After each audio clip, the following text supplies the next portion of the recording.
Alhamdulillah. Assalamualaikum warahmatullahi wabarakatuh. Alhamdulillahirabbil alamin wassalatu wassalamu sayyidil wal mursalin wa ala alihi wasyobi ajmain. Asyhadu an la ilaha illallah wa asyhadu anna Muhammadan abduhu wa rasuluh. Allahumma sholli ala Muhammad wa ala ali Muhammad. Amma ba'du. Rabbi sholli sadri wa yassir li amri wa hlul 'uqdatam min lisani yafqahu qawli. Rabbi zidni ilman warzuqni fahman. Allahumma inni Allahumma Rabbana sya'bil basis dan sepan la yadrusakum. Kita hari ini bertemu dalam keadaan sehat, tapi kita juga mendoakan sahabat-sahabat saudara kita yang barangkali sedang dalam kondisi gangguan kesehatan, sedang mengalami ujian berupa sakit, karena memang situasi hari-hari terakhir ini memang membuat kita menjadi lebih banyak berzikir, menjadi lebih banyak istighfar, lebih banyak berkontemplasi, mengingat apa yang nikmat, apa yang selama ini sudah kita rasakan, tetapi sedikit sekali kita syukuri. Sekarang kita justru bisa melihat betapa indahnya silaturahim, betapa indahnya dulu kita sekedar bisa ngariung di majelis taklim gitu ya. Sekarang kan jadi seolah-olah semuanya digital gitu, semuanya menggunakan komunikasi berbasis teknologi. Nah ini menjadikan kita lebih banyak merenung sesungguhnya bahwa apakah yang dapat apa yang dapat kita petik deh sebagai hikmah dari kondisi yang saat ini terjadi. Mohon maaf sekali lagi, ini saya kok malah tidak tepat waktu ya, terus saja. Sekarang mundur sedikit, sekitar 8 menit. Gitu. Baru saja selesai tadi dengan ada komunikasi, ada meeting juga dengan Kepala Dinas Kesehatan DKI terkait adanya epicentrum baru di beberapa lokasi padat di Jakarta Pusat. Nah, di Jakarta Pusat jadi sudah di PSBB, sudah tidak ada pergerakan, tetapi kan masa inkubasi virus itu mengakibatkan keluarnya gejala setelah beberapa hari. Jadi sekarang tiba-tiba hari ini agak banyak di satu daerah tertentu. Kebetulan Kepala Dinas Kesehatan itu kakak kelas saya di FK Undip dan tadi berkomunikasi untuk mendesain fencing ya, jadi melakukan masif screening untuk mengisolasi daerah secara mikropopulasi. Jadi tidak membatasi gerakan di mana daerah tersebut tidak ada potensi penularan, tapi lebih pada daerah di mana memang ada penularan. Dan itu kita memerlukan strategi epidemiologis dan statistik untuk melakukan penghitungan daerah-daerah mana yang jadi tidak terlalu luas gitu pembatasannya. Jadi cukup misalnya satu RT gitu. Jadi yang di luar RT itu yang masih bisa beraktivitas dengan protokol kesehatan. Sehingga tidak seperti kalau sekarang kan kita tuh menjadi tertekan dan lebih mudah sakit. Sakitnya macam-macam, tidak hanya sekedar COVID, menjadi sakit yang ya mudah terkena infeksi, penyakit-penyakit lain, karena kita stres. Nah ini yang ingin kita sampaikan bahwa manusia itu memiliki satu konsep yang namanya PNI atau psikoneuroimunologi, di mana ketika secara psikis kita menghadapi dan mengalami tekanan yang katakanlah berkesinambungan, kronis gitu sifatnya, maka ada gangguan hormon. Hormon itu termasuk yang bekerja di otak dan seterusnya. Sehingga dampaknya adalah penurunan kualitas imunitas. Artinya kita itu tidak kemana-mana, tapi karena kita gagal bersyukur tadi ya, ini seolah-olah kita nggak bisa mensyukuri kondisi yang tengah terjadi. Nah ini berlaku sebagaimana apa yang ada di Quran Surat Ibrahim ayat 7, di mana kemudian ketika kita gagal bersyukur, maka yang bisa kita rasakan adalah azab gitu, dan azab itu pasti memberikan konsekuensi yang membuat kita merasa tidak nyaman gitu ya, atau ada hal-hal tertentu yang membuat kita menjadi seperti tidak bisa terlepas dari ketakutan dan kecemasan. Jadi terus, nah ini kemudian turun daya tahan tubuhnya dan masuklah gitu penyakit yang sesungguhnya bisa kita hindari apabila tadi kita pandai bersyukur dan sebenarnya kita tahu untuk menempatkan diri kita di dalam kondisi ini, menempatkan diri kita seperti apa. Kita berkeluh kesah juga tidak menjadi bagian dari solusi gitu ya, dan kemudian kita marah, mau marah pada siapa? ini kan bukan hanya sekedar di desa kita, bukan sekedar di lingkungan RW kita, bukan juga sekedar di Indonesia, tapi juga menjadi persoalan dunia. Ya di luar tadi malam juga saya di interview oleh Radio El Sinta banyak sekali pro dan kontra gitu ya, antara setuju dan tidak setuju dengan apa yang saat ini terjadi gitu ya. Kan ada yang mungkin setuju dengan pembatasan-pembatasan supaya tidak terjadinya kontak, mengurangi proses transmisi penyakit. Alhamdulillah, mungkin sebagian ada yang setuju. Tapi ada yang mengatakan bahwa beberapa hal mungkin tidak perlu terlalu ekstrim lah gitu. Orang mau ibadah misalnya bisa menjaga diri dan sebagainya.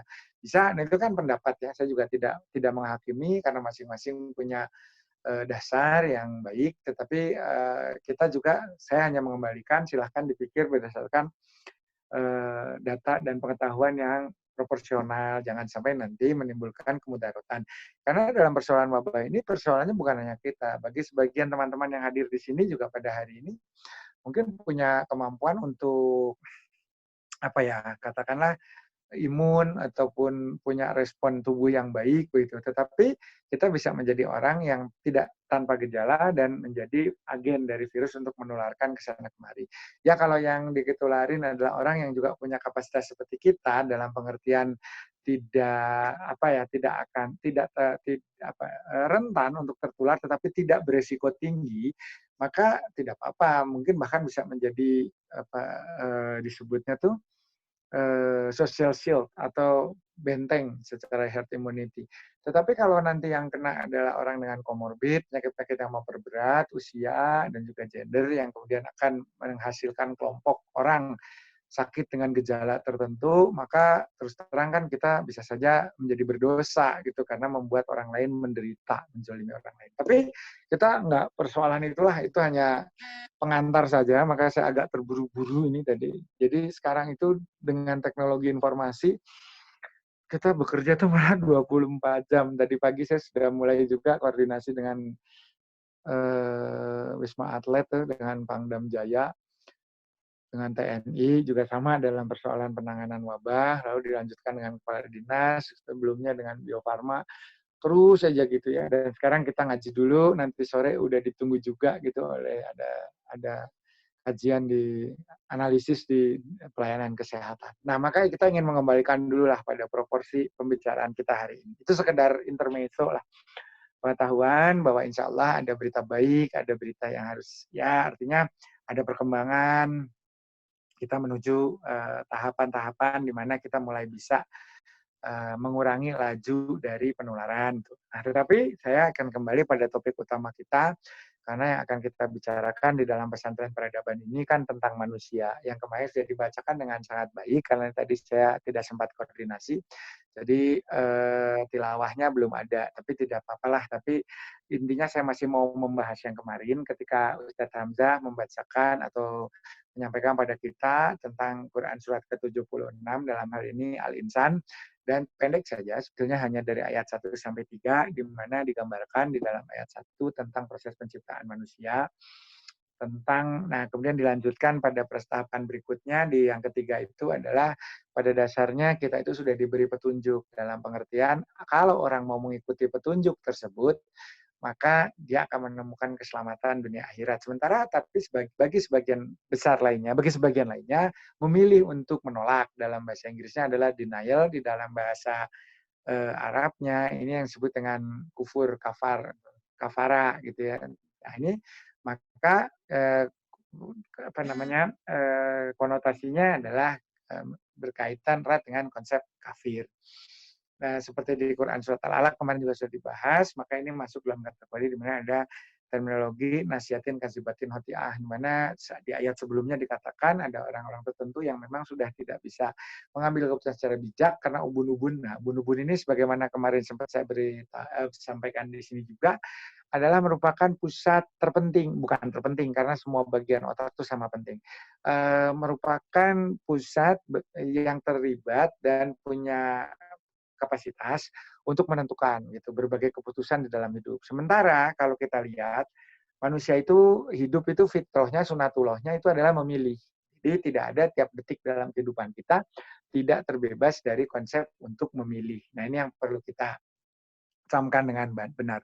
Karena di setiap detik itu adalah percabangan. Apa yang mau kita lakukan selalu ada pilihan A atau B gitu ya. Atau barangkali kita kadang dihadapkan seperti percobaan Thomas Young pada refraksi cahaya, di mana cahaya itu ketika diberi 1-2 lubang, jalan di 2 lubang tersebut dan sampai di tempat yang sama gitu, ada kertas hitamnya ya dalam waktu yang bersamaan. Sehingga ini yang disebut dengan kemampuan untuk bekerja dan berada di dalam kondisi paralel gitu. Jadi bisa gitu ya.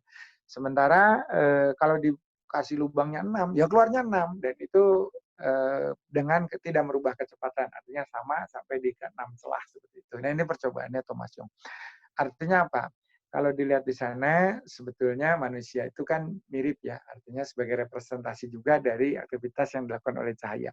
Sifat kita itu kompleks, tetapi juga bisa menjalankan fungsi linier secara paralel. Jadi artinya kita tuh multitasking, bisa menjalankan beberapa hal. Nih contohnya, saya lagi berbicara, ini kan tangan gerak-gerak sendiri ya, nulis-nulis gitu kadang-kadang, atau buka HP untuk mencari referensi kan gitu.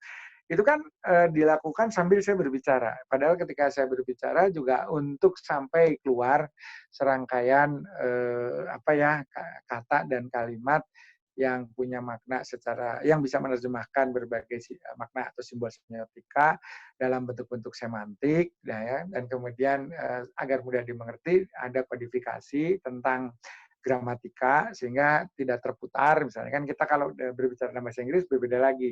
Di sana MD menerangkan diterangkan, di kita DM diterangkan menerangkan. Sehingga bisa saja kita mispersepsi ketika kita menangkap sebuah kalimat yang bagi kita seolah-olah itu subjek atau objek yang diterangkan gitu. Padahal sebetulnya itu adalah kata kerja untuk menerangkannya. Nah, ini seperti ini. Maka alhamdulillah manusia yang telah diciptakan Allah ini selalu berada di satu titik di mana harus mengambil sebuah keputusan. Dan keputusan tersebut biasanya adalah selalu berkelindan itu bahasa Indonesia yang ada di KBBI ya. Artinya punya sangkut paut atau saling terhubung begitu berkelindannya.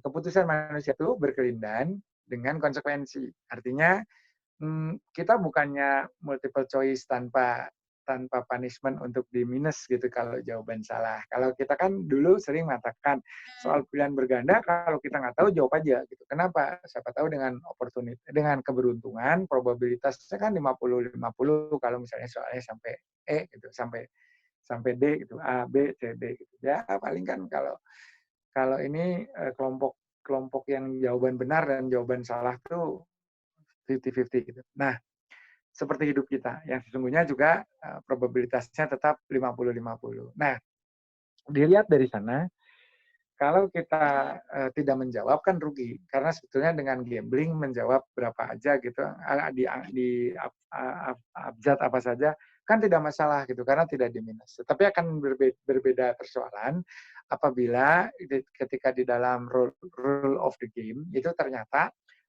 aturan itu dibuat bahwa kalau memilih dan itu salah minus. Nah, ini kita mulai berhati-hati, mulai serius untuk bisa memetakan sebuah jawaban yang benar tanpa nilai kita tergerus akibat kesalahan-kesalahan pilihan. Kira-kira seperti itu.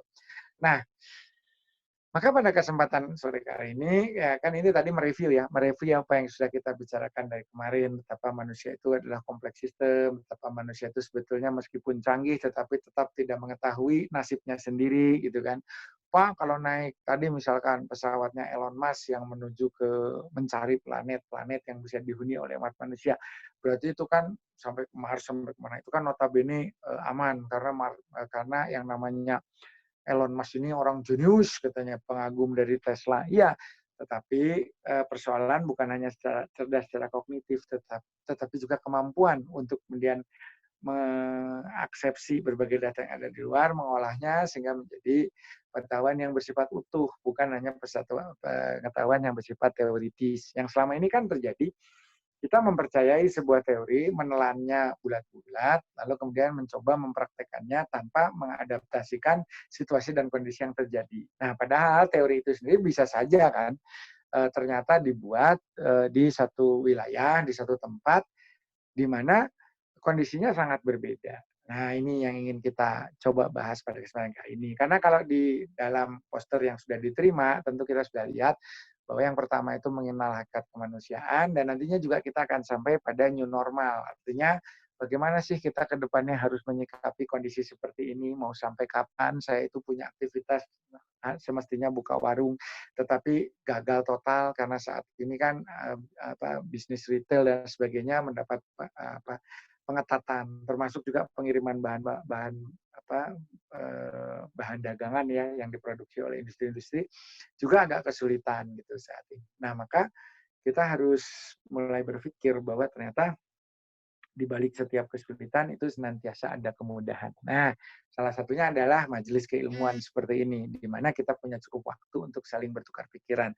Di mana dengan yang namanya meeting, dengan namanya broadcast WA di satu grup, itu bisa menjadi karya nyata yang mungkin bukan di sini, tapi berapa ratus kilometer atau bahkan berapa ribu kilometer dari sini.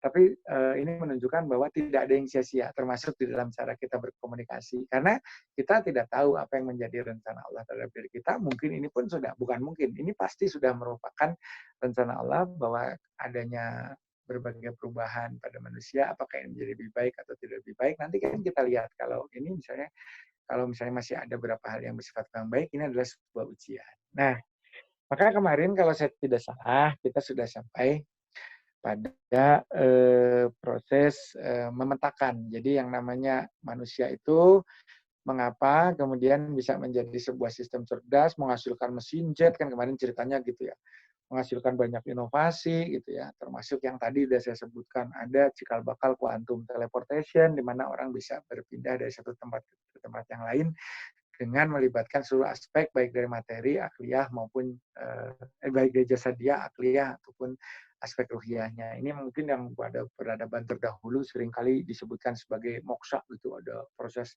transformasi posisi gitu. Nah, maka saya ingin mengajak kita semua untuk kemudian melihat manusia ini kemarin sudah kita bahas. Dia akan terbentuk menjadi bagian-bagian seperti yang hari ini kita kenal tidak langsung, melainkan memerlukan waktu beberapa hari, waktu penempelan di dinding ibu yang disebut dengan implementasi. Lalu kemudian di sana terjadilah proses diferensifikasi. Mulai berubah tangan, jari jemari yang semula menyatu, kemudian ada proses yang disebut apoptosis. Itu mengurangi jumlah sel yang ada di antara sela-sela jari. Dan itu ternyata adalah satu keajaiban, karena siapa coba kalau dipikir yang memerintahkan ketika kita masih sekitar 8 minggu atau 2 bulan gitu di dalam perut ibu, lalu jari yang menggumpal itu tiba-tiba ada koordinat dan matriksnya bahwa mereka yang tersebut nama NRP, NIP, NIDM-nya misalkan seperti itu, harap menghadap ke komandan. Nah, ini dia itu berangkat semua gitu karena ada panggilan tadi. Maka terbukalah jemari kita sehingga kita bisa melakukan banyak aktivitas motorik halus karena kita punya jari jemari yang lentik, yang lembut, yang panjangnya berbeda-beda. Sehingga kalau ada anak kita kemudian hari di rumah gitu sangat kritis ya, jangan dimarahin karena memang anak yang kritis itu biasanya punya tingkat intelijensia cukup tinggi. Kenapa? Karena dia bisa melihat multi persepsi gitu ya, multi perspektif dan multi persepsi. Dia bisa melihat banyak hal dan kemudian bisa mengekstraknya menjadi sebuah pengetahuan dan ini kemudian dia komunikasikan. Maka kalau kita misalkan berbicara di masyarakat adat gitu ya, kayak di rumah tongkonan, rumah gadang lah gitu ya yang ada di Minang, lalu orang yang pulang sekolah tinggi-tinggi atau jadi tentara atau apa gitu ya melakukan suatu himbauan untuk isolasi tidak keluar rumah. Mungkin karena di sana tidak ada suatu hal yang perlu dikhawatirkan dengan misalkan melakukan aktivitas di luar rumah, ya maka kita juga tidak punya motivasi yang kuat. Maka ini tadi saya memberikan gambar-gambaran tentang Tesla, tentang Elon Musk, tentang yang namanya tadi murid dari Al-Idrisi yang ada di Sisilia itu yang kemudian menjadi kartografer paling logis pertama yang ada di dunia dan karyanya bisa direplikasi, bahkan gambar-gambar gunungnya pun bisa sedemikian detail. Nah, itu karya dari Badan Informasi Geospasial.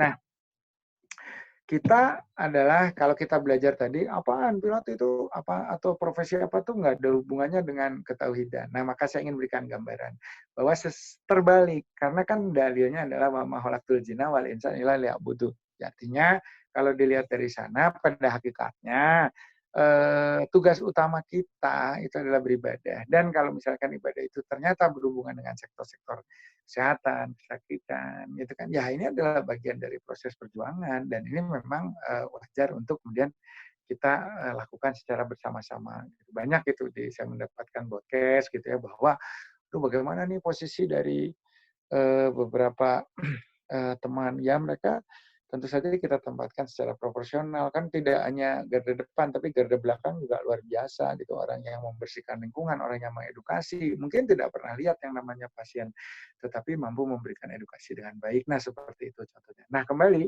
tadi bahwa manusia itu di rahim yang rahmah gitu kan walaqad khalaqnal insana min sulalatin min tin tsumma ja'alnahu nutfatan fi qararin makin. Lalu kemudian di sana menjadi pembelahan biodiversifikasi gitu ya, biodiversitasnya meningkat cukup tinggi. Lalu kemudian tadi sudah mulai organogenesis, ada yang menjadi tangan, ada yang menjadi kaki, ada yang menjadi mata, menjadi telinga, itu berdasarkan urutan dari neural tube-nya. Di neural tube itu ada sisi luar, sisi tengah, sisi dalam. Yang ada pembungkusnya. Lalu tadi ada beberapa materi yang akan dipergunakan di dalam itu. Nah, maka kalau dilihat dari sini manusia itu kompleks gitu sistemnya gitu. Karena apa? Semenjak dari alam kandungan pun pada hakikatnya sudah mengadopsi, mengakuisisi yang namanya berbagai data sensor yang ada di ibu. Jadi apapun itu sahabat-sahabatku saudaraku kita tidak bisa terlepas bahwa kemarin kita bahas mitokondria di seorang ibu itu di kita adalah pewarisan mulia dari seorang ibu. Ya, betul. Lalu kemudian eh, apa namanya? Kemarin juga kita sempat bahas ya bahwa hubungan sawah dengan spermatozoa. Mungkin sampai hari ini juga ada yang masih berpikir apa ini. Apalagi konteksnya apa namanya Inna fi dzalika laayatin liqaumin yatafakkarun. Jadi ada tanda-tanda yang sudah diberikan gitu dan tujuan akhirnya adalah inna akramakum indallahi atqakum menjadikan kita pribadi yang bertakwa karena kita bisa melihat begitu banyak tanda.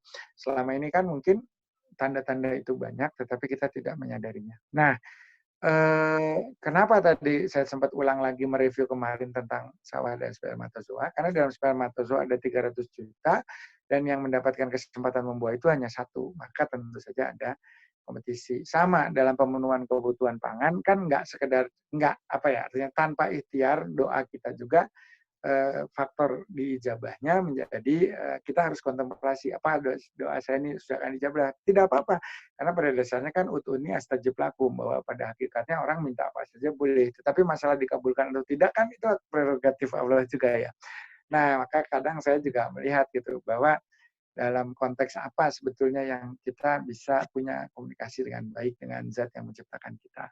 Nah, salah satunya dengan mempelajari berbagai karakteristik tubuh kita tadi seperti man arufa nafsahu faqad arufa rabbahu gitu dan tadi sudah disebutkan juga pada dasarnya manusia itu sempurna dalam pengertian bukan sekedar wajahnya ganteng bukan, tetapi juga ada yang namanya kompatibilitas dari setiap sistem tubuh gitu ya. Wajahnya proporsional ya alhamdulillah, badannya atletis tambah alhamdulillah kan gitu. Senang-senang aja siapa yang nggak senang ngelihat orang keren. Tetapi kalau akhlaknya nggak keren, adabnya nggak oke, kan kita juga nggak bersemangat ya untuk melakukan apa namanya meneruskan suatu proses interaksi dengan yang bersangkutan.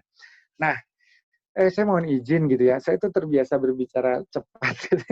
Takutnya nggak terini gitu ya, nggak sempat didengar. Tapi insya Allah teman-teman dari pesantren peradaban sudah menyiapkan recordingnya. Jadi baik itu ada di-upload di YouTube dan juga bisa mendapatkan MP3-nya. Jadi nanti sambil berulang-ulang mungkin kalau dengar saya ngomong orang, saya tuh kadang sering disampaikan gitu, Pak, direm sedikit dong ngomongnya gitu. Nah, tapi kayaknya banyak yang ingin disampaikan gitu sehingga agak terburu-buru. Nah, proses diferensiasi di neural tube tadi yang kemudian menjadi pembeda itu kan nanti ada jaringan ektoderm yang paling luar, ada bagian tengahnya tuh mesoderm, ada yang bagian atas paling di dalam lumen pembuluh darah itu atau di neural tube itu, ya kan? Nah, itu apa namanya?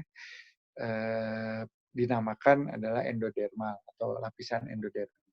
Nah, kalau dilihat di sana itu betapa terorganisasinya karena setiap lapisan juga punya peran yang berbeda-beda dan tidak semudah yang kita bayangkan apabila tidak ada A maka B bisa menjadi PLT mengambil alih take over berbagai tanggung jawab. Tidak sesederhana itu karena rata-rata kalau kita berbicara sistem biologis maka di dalamnya itu ada aturan-aturan yang kemudian menunjukkan tingkat kompatibilitas atau kemampuan dan untuk melakukan proses reaksi bersama. Kira-kira seperti itu. Nah, maka manusia dengan segala kehebatannya itu kemudian membelah gitu ya. Dari mana taunya gitu? Kalau saya tuh kadang-kadang tidak habis pikir gitu ya. Ketika seorang bayi yang janin bahkan di dalam kandungan, kemudian dia membelah gitu ya, membelah. Kalau saya terbayang kalau sekedar membelah dengan iringan ilustrasi katakanlah musik ataupun apa, terserah lah.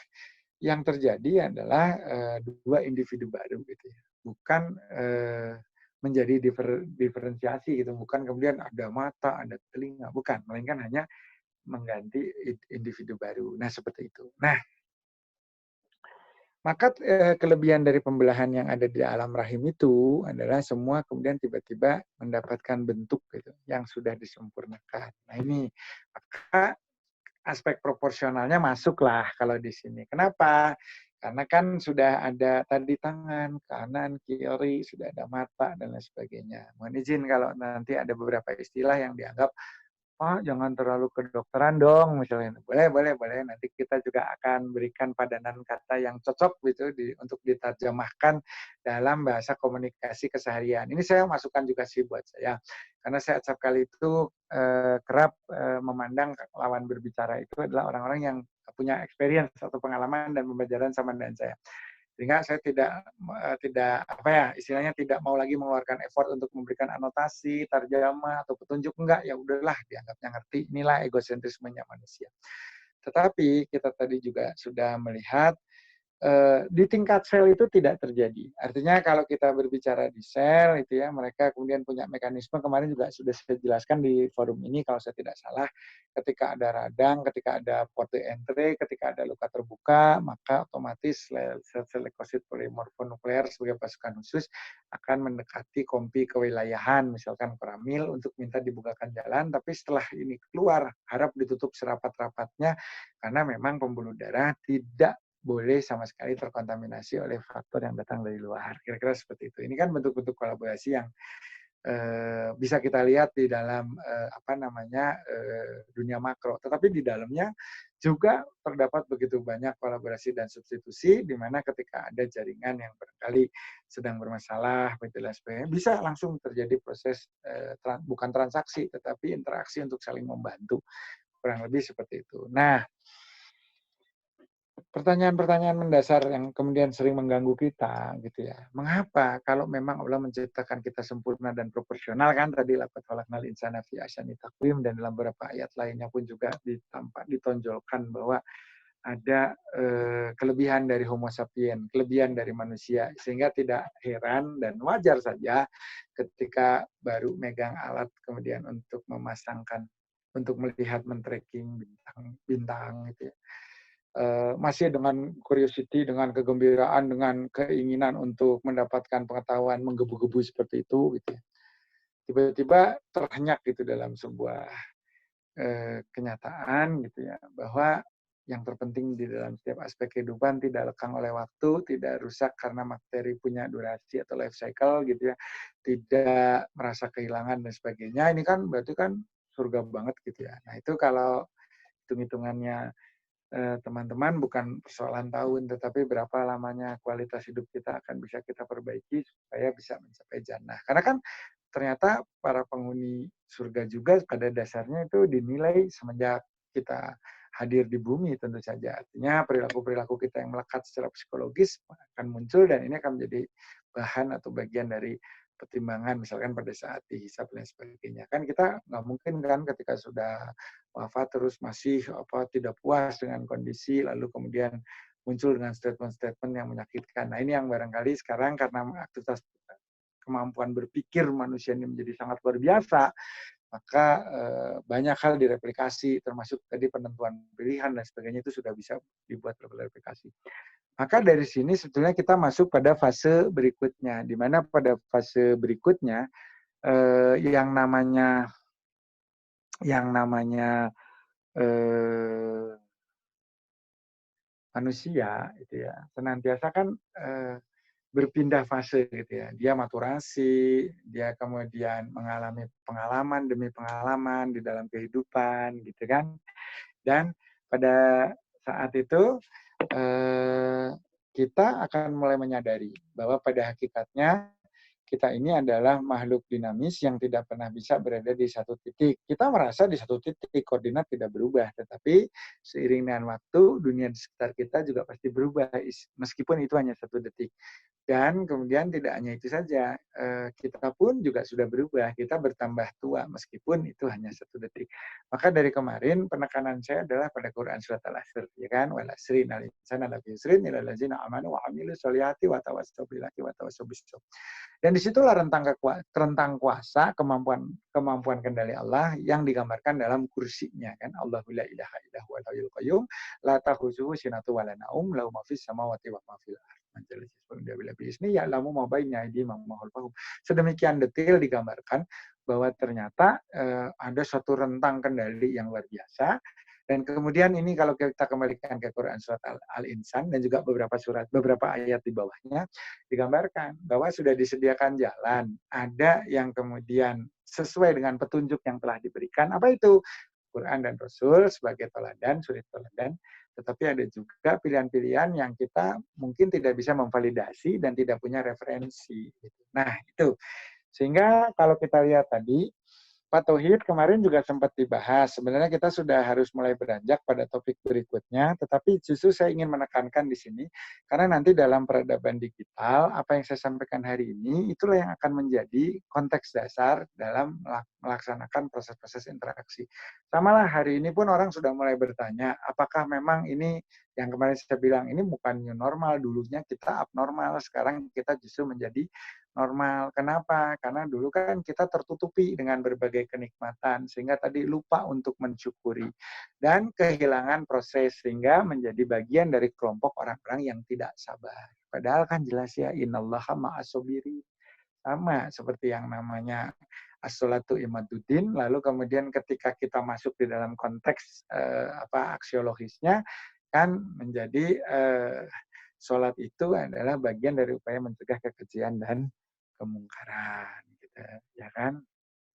Maka kalau kita melihat tadi dari proses yang ada ya, dari proses di mana terdapat katakanlah kalau tadi saya boleh katakan terdapat suatu proses di mana ada diversifikasi gitu ya, terdiferensiasi gitu. Kenapa kok ada yang jadi sel tangan, ada yang jadi sel pankreas, beta Langerhans itu ada yang jadi sel-sel hati atau sel-sel hepatosit dengan aitoselnya, dengan jaringan ikatnya, bayangin. Jutaan, ratusan juta mungkin sistem yang ada di kita. Di pembuluh darah itu, apakah pembuluh darah saja bagi teman-teman gitu ya, kadang kalau ada yang mengatakan, panjangnya tuh kalau ditarik sampai kapiler-kapilirnya gitu ya, sudah 93.000 sekian. Ya, saya walau bisawab ya, saya declare gitu bahwa pernyataan ini juga saya baca, saya sendiri belum pernah menghitung berapa sih sebenarnya maupun secara modeling berapa sih sebenarnya jumlah sel di tubuh manusia. Tetapi kalau kita berbicara katakanlah 1 kilo tadi 1 triliun, lalu kemudian kita berat badannya 50 kilo gitu kan, sudah ada sekitar 500 miliar sel yang bergantung hidupnya pada kita. Nah, ini yang kemudian harus kita pikirkan baik-baik, bagaimana mengoptimasi kecerdasan terdistribusi ini sehingga kita secara keseluruhan juga menjadi cerdas dan tidak berhenti sampai di aspek cerdas, melainkan mampu melahirkan konsep ketakwaan. Nah, ini kan yang terpenting. Karena walau bagaimanapun banyak orang cerdas balangsak, cenah cek orang Sundana gitu ya, berakhir dengan terpuruk karena punya rencana busuk. Nah, ini makanya kan kita kecerdasan itu bisa saja gitu berkelindan dengan yang namanya distorsi yang masuk ke hati kita. Kenapa yang semula berniat baik saja bisa berubah ketika melihat ada aspek benefit tertentu. Tadinya kan mungkin yang syirikan bikin seperti itu mas, siapa yang beli produk yang dari pabrik yang sudah multifungsi saja Pak. Masih payu juga seperti yang menjual kacang goreng misalnya. Apa bisa katanya misalnya kebaikan yang sulit ini mengajak orang ke masjid untuk tafsir Quran, untuk belajar terjemah bisa. Yang kemarin senang-senang aja 30 orang nggak nyampe, ini apa bisa gitu. Nah ini yang diperlukan kan, bahwa ternyata manusia itu kebutuhannya bertingkat-tingkat. Kalau kita bisa menyadarkan generasi-generasi milenial yang ada di bawah kita tentang pentingnya ketenangan di dalam menjalankan aspek ritual, bahwa ada kepastian, bahwa meski di tengah ketidakpastian selalu ada kepastian. Kepastiannya apa? Ya pertama maut, karena kullu nafsin za'iqatul maut. Lalu kemudian berdasarkan hisab. Sama, kita saja tidak bisa melakukan proses laduni atau forecast thinking, forecast viewing, atau juga barangkali kalau kita lihat yang bahasa sekarang itu adalah prediktor sistem. Kita nggak sepenuhnya bisa gitu seperti Nabi Khidir bisa memberikan gambaran banyak apa ya peristiwa yang akan terjadi di masa yang akan datang tanpa dia sendiri pernah ke sana gitu, tapi memiliki suatu wawasan yang luar biasa. Sebenarnya big data ataupun artificial intelligence hari ini bisa mengolah seperti itu, bisa melakukan proses prediksi dengan melakukan pendekatan pengolahan data dengan masif.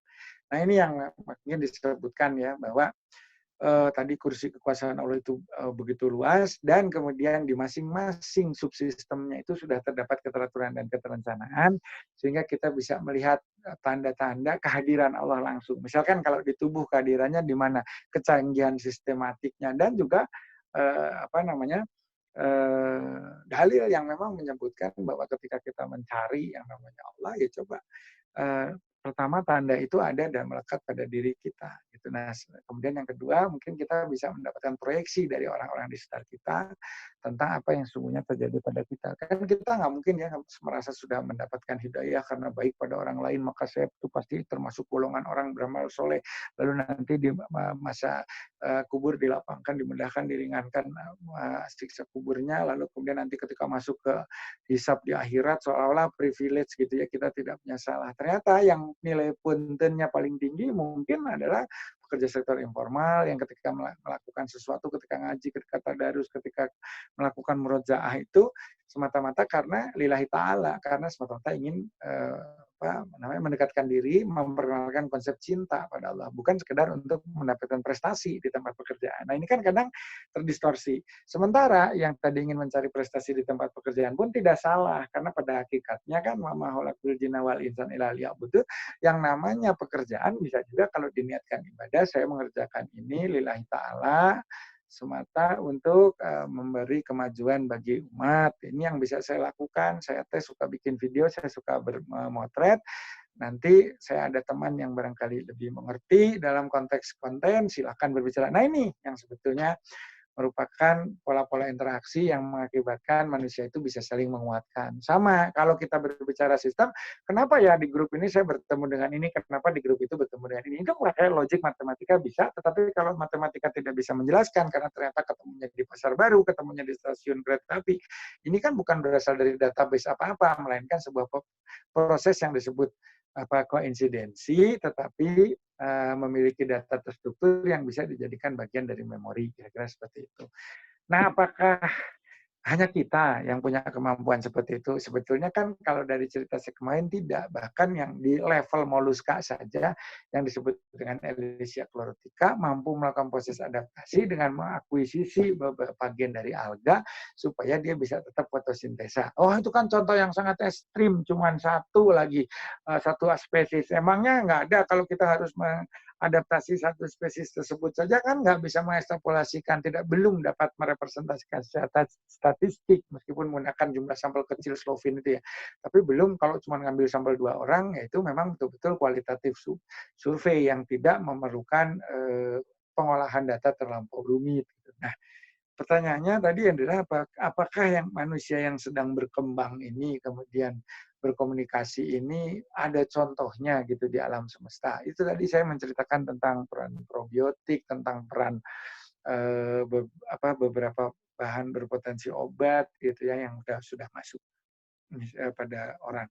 Semua ada hubungannya dan semua memiliki kapasitasnya masing-masing. Nah ini, maka saya ingin kembali ketika kita tadi berbicara wa nahnu aqrabu ilaihi min hablil warid, bahwa pada hakikatnya Allah itu lebih dekat daripada urat nadi, sehingga kemudian kalau disambung dengan cinta dan kasih sayang, ar-Rahman alamal Qur'an khalaqal insana lamahul bayan asamsi wal qamar bil husna.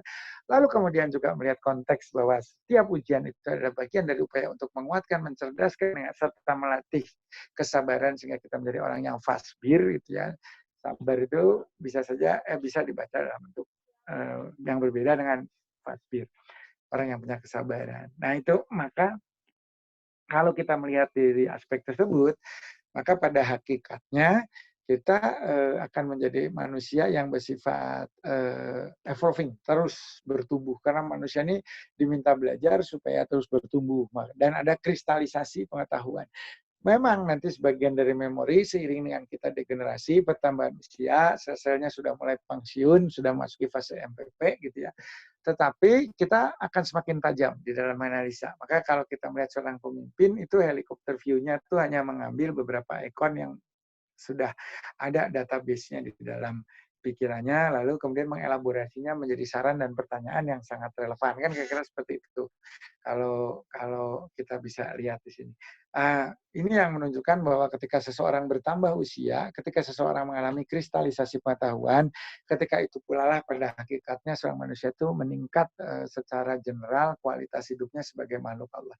Tidak hanya berhenti sampai pada kita bersyukur, lalu kemudian tidak mengelaborasikannya dalam bentuk empati atau memberikan kasih pada sesama. Karena empati itu punya diatur dengan banyak hormon, termasuk hormon yang menghasilkan cinta. Jadi sudah sangat lengkap. Nah, maka kemarin kita juga sempat bertanya, apakah betul kecerdasan terdistribusi itu pada hakikatnya hanya ada pada sel-sel tubuh manusia belaka, sehingga kalau mendapatkan terapi, mendapatkan kegiatan pengobatan, itu biasanya tubuh manusia itu melakukan satu proses adaptasi, gitu ya. Kemudian ada nanti kalau memang nggak kuat muncul efek samping. Nah, itu kan karena sebenarnya dalam proses perjalanannya kita juga masih harus terus melakukan pengujian demi pengujian itu pada tubuh manusia. Nah, ada selain yang namanya tadi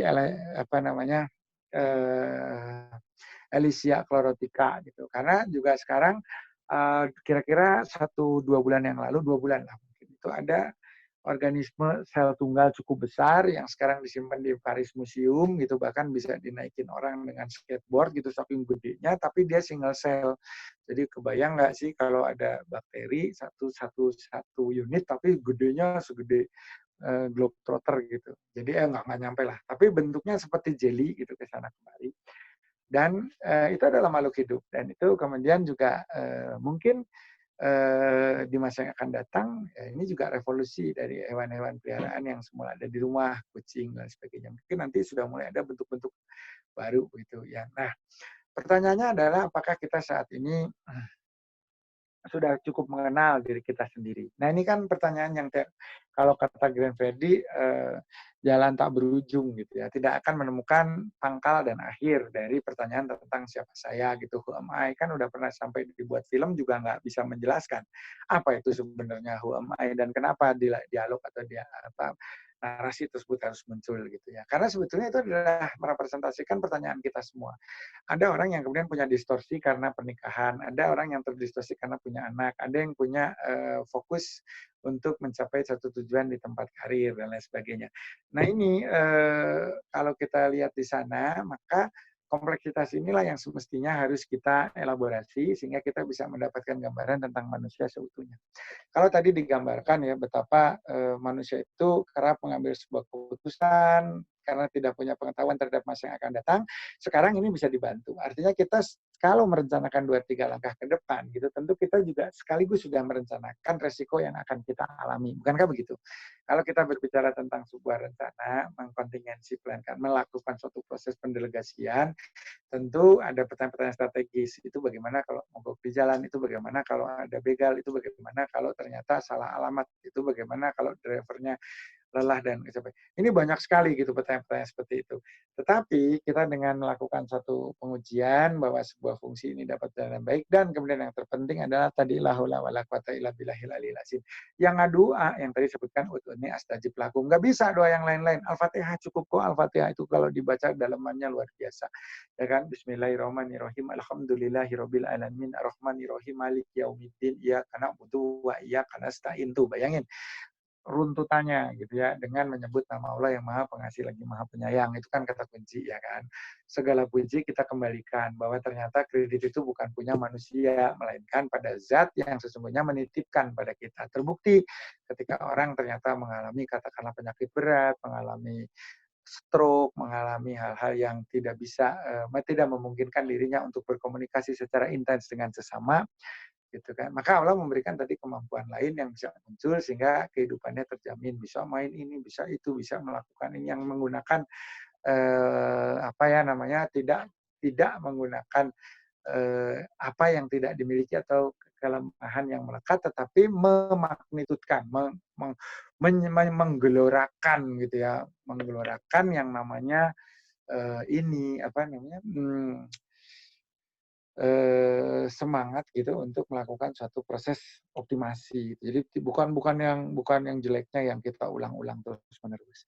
Nah, maka teman-teman, izinkan saya. Nah, banyak pertanyaan sebetulnya ketika kita beriman, ketika kita bertauhid, ketika kita melakukan tadi Bapak menyebutkan pilihan-pilihan. Kan kita itu senantiasa berada, kemarin saya sebutkan di fase kubit, sekarang ternyata ada lagi kudit. Ketika kita berada di sebuah fase bifurkasio, ketika kita berada di sebuah fase percabangan, di mana ada domain waktu yang kemudian turut menentukan bahwa setiap pengambilan keputusan yang keliru akan menghasilkan dampak berkesinambungan juga secara eksponensial gitu. Meskipun sebagian terbesar mungkin tidak semua teman punya latar belakang medis, tetapi bagi yang punya mungkin cukup mengenal yang namanya konsep triase, di mana kalau kita bekerja di satu unit kedaruratan, ketika kita berada di daerah bencana, ketika kita sedang berhadapan dengan kondisi seperti hari-hari ini ya, ada pandemi, ada wabah yang melanda, tidak bisa kita prediksi bahwa jumlah pasien banyak dan lain sebagainya, sementara fasilitas kesehatan juga agak tidak memadai misalkan. Atau misalnya bukan pandemi lah, ada kondisi di mana melibatkan kecelakaan dalam jumlah masif gitu. Ya, nauzubillah min dzalik, kita doakan semua selamat, tapi misalkan ada, bagaimana rencana kita kan. Ditampung nih di sebuah rumah sakit gitu ya. Ini tenaga medisnya mungkin 3, 4, perawatnya maksimal 10, sementara pasiennya 100. Nah, di situ ada berbagai kondisi.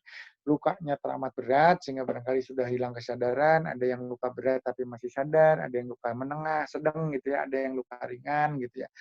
Nah, ini luka ringan itu semua kategori itu kemudian oleh para dokter nih, seolah-olah ini, correct me if I'm wrong, karena saya juga bukan orang gawat darurat, saya juga tidak punya cukup pengalaman untuk berada di UGD gitu ya, tetapi setidaknya saya pernah mempelajari gitu. Itu diberi label. Kalau memang misalnya kondisinya ringan dan bisa melakukan proses self repair gitu ya, dalam pengertian ada hal-hal yang sebetulnya tidak perlu intervensi tahu banyak, tapi bisa ada perbaikan kira-kira seperti itu hijau gitu ya, atau bahkan dianggap sehat. Nah, level berikutnya kuning, karena mungkin di situ sudah ada beberapa kondisi yang memerlukan tindakan. Level berikutnya bisa merah, yang merupakan kasus-kasus berat dan memerlukan pendekatan khusus, sehingga tentu akan memerlukan alokasi baik SDM, keahlian, dan juga obat-obatan serta alat, misalnya gitu. Dan yang terakhir yang memang sudah tidak bisa ditolong, artinya sudah plus, sudah wafat, itunya hitam. Ya, ini bisa kita membuat kita memetakan gitu bahwa yang sedang kita hadapi adalah kondisi yang beragam, di mana ada konsekuensi-konsekuensi yang terlibat. Nah, ini kan yang berat ya. Kenapa saya berani mengatakan demikian? Karena ada konsekuensi-konsekuensi yang terlibat ini, kalau pilihan itu salah, maka kita akan dihantui, ya kan, akan merasa bersalah, guilty feeling, secara berkesinambungan juga. Kita akan lama merasa bersalah gitu ya. Karena apa? Karena kita yang mengambil keputusan. Nah ini saya memberikan contoh triase di suatu unit gawat-gawat itu supaya kita bisa berpikir gitu. Ketika kita dengan keterbatasan diri yang tentu saja bisa bekerja semaksimal apabila ada waktu. Nih sekali lagi kembali domainnya kan waktu.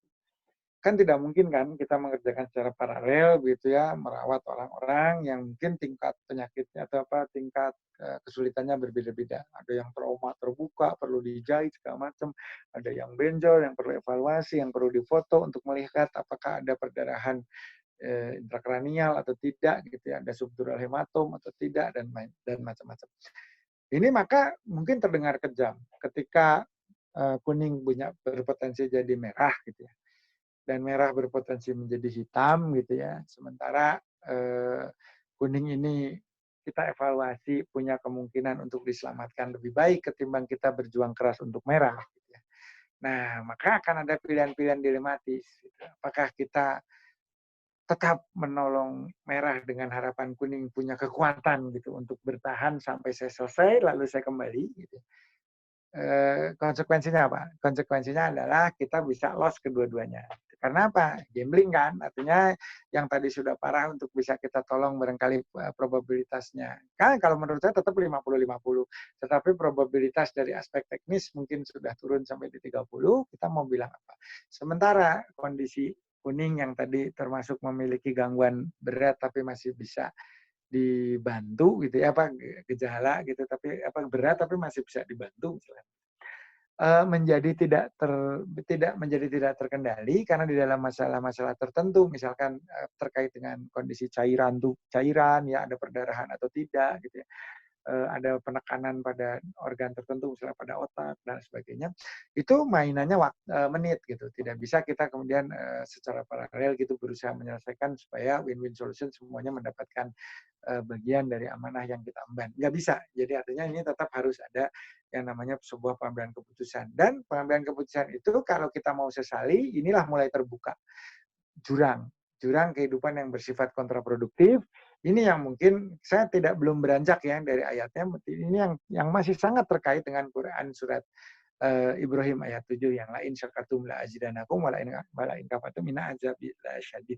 Bahwa ketika kita pandai bersyukur akan dilipat gandakan, sementara kalau kita gagal untuk mensyukuri apa yang sudah melekat pada diri kita, maka ini akan ada yang namanya siksa secara berkesinambungan. Maka sebuah kemenangan itu dinilai pada saat kita bisa menyejukkan, menenangkan diri, gitu ya, berada pada satu tempat yang, nah inilah sering kali kita analogikan dengan sebuah telaga Kautsar kan. Inna a'toina kal kautsar fasolili robbika wanhar inna sani'aka huwal abtar. Nah disitulah kita kemudian melihat siapa yang kemudian berada di dalam telaga yang tenang itu tidak lain dan tidak bukan adalah orang yang ternyata tadi ya mau berkorban karena bisa membangun kesadaran apa yang kita miliki pada hakikatnya hanyalah titipan sehingga tidak berat melepaskan gitu ya tidak terlampau berlebihan gembira saat menerima. Nah yang terjadi kalau kita kan euforia saat menerima, histeris pada saat melepaskan. Ini yang terjadi pada diri kita. Karena kalau pada beberapa kajian terdahulu, saya acap kali membahas, ini karena persoalan kita memaknai dan memahami cinta. Cinta dalam konteks Bismillahirrahmanirrahim itu terhimpun di dalam dua kata Rahman dan Rahim yang sifatnya adalah caring and giving. Jadi artinya di situ tidak ada meminta sama sekali. Yang ada hanyalah memberi yang namanya kasih sayang Allah. Itu Rahman dan Rahim itu kan sifat bahasa lain untuk compassion kan. Compassion itu tidak transaksional karena kita menaungi dengan rasa cinta gitu. Maka mengapa kita senantiasa memulai kegiatan dengan mengucap atau menyebut Bismillahirrahmanirrahim? Ya tentu saja ini bukan sebuah ikrar kosong, melainkan ini adalah sumpah jabatan dari duta besar berkuasa penuh gitu ya, dubes berkuasa penuh, dubes BP gitu ya, LBBP gitu untuk suatu negara. Kenapa? Tugasnya adalah mewartakan bahwa kehadiran saya dan juga bangsa serta negara saya itu membawa cinta, membawa kehangatan, membawa niat baik untuk kita melakukan sebuah proses kerjasama yang berkesinambungan. Tuh, kira-kira seperti itu kalau boleh dilihat. Nah, tetapi hari-hari belakangan, ya termasuk sejak awal kehidupan manusia, cinta itu kerap kali disalahartikan berada pada level di mana sifatnya transaksional. Kalau saya mencintai Anda, saya berharap Anda mencintai saya. Nah, ini romantisme betul. Ketika pasangan-pasangan muda ingin melanjutkan jenjang sampai ke tahapan pernikahan akan muncul gitu wacana-wacana seperti ini bahwa Anda itu saya cintai dan mudah-mudahan Anda pun mencintai saya dengan setulus hati. Masalah kita mencintai dia tuh urusan kita, domainnya kita. Tetapi masalah dia mencintai kita itu domainnya dia dan kita nggak bisa ngatur gitu ya. Bahkan dalam salah satu pembahasan atau kajian gitu ya dari salah seorang ulama terkemuka tentang orang munafik gitu ya. Munafik itu persoalan hati, persoalan niat. Kan innama a'malu binniyah, bukan sekedar verbal karena verbal pun kita acap kali salah tafsir. Bukan soal persoalan aktivitas psikomotori karena Musa itu Nabi Allah Musa alaihi salam melihat Nabi Khidir itu dari perbuatannya psikomotoriknya dan juga dari verbalnya, dari bagaimana minimnya informasi yang diterima oleh Musa dari Nabi Khidir. Sehingga di situ muncul persepsi yang kurang baik dari Musa terhadap sosok Nabi Khidir. Masa yang seperti ini Nabi sih, kira-kira seperti itu. Tindakannya tidak masuk akal, bahkan bisa dianggap merugikan umat. Masa yang seperti ini yang harus dicontoh gitu. Nah, karena apa? Tidak semua hal termasuk kebaikan gitu ya yang masih dirahasiakan oleh Khidir itu bisa diekspresikan atau dinarasikan lewat yang namanya perkataan ataupun juga diimplementasikan dalam perbuatan. Belum tentu. Gitu. Nah ini yang kemudian dalam konteks ini harus kita lihat. Kalau kita berbicara tentang sosok manusia dengan cinta tadi ya. Nah ini mungkin besok kita bisa nyambung ke cinta, nyambung ke bagaimana juga udah tanpa terasa besok sudah hari keempat kajian kita gitu ya. Jadi mungkin besok sudah harus masuk saya pada apa yang terjadi pada apa yang mungkin akan terjadi pada masa yang akan datang pasca pandemi. Ada new normal. New normal itu apa? Makanya saya bilang sebenarnya dulu kita abnormal, sekarang kita jadi normal karena jadi sadar tahu bahwa manusia tidak punya daya dan upaya. Dulu disuruh sholat lupa, sekarang sholatnya baru khusyuk. Maka mulai keluar pengertian dari sholat itu sendiri. Kenapa? Inna sholat tanha anil fahsya'i wal munkar.